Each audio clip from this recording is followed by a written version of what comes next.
sëy du foo mbokk yi. sëy mariage du caaxaan. mariage yoon la boo xam ne mën nga ci jaar dem aljanna, yàlla nañu yàlla dugal aljanna ñun ñëpp. waaye boo ci sàgganee tamit yoon la boo xam ne sa safara sa mbugal xëj na ci.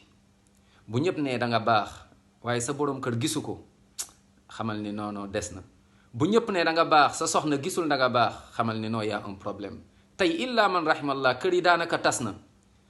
ñu ci mucc ñu tuuti lañ.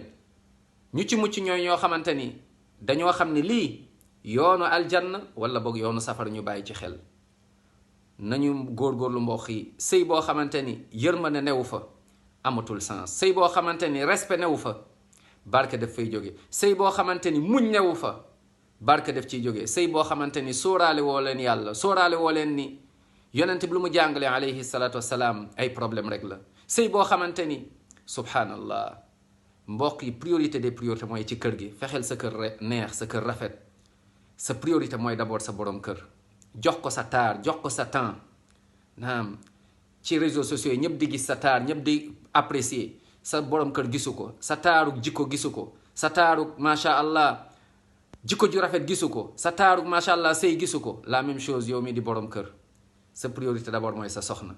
yërëm ko nga daal di koy taxaw ndax ngeen ànd dem aljanna. yàlla na yàlla yërëm dugal ñu aljanna ñun ñëpp. allahumma amin ya rabbi.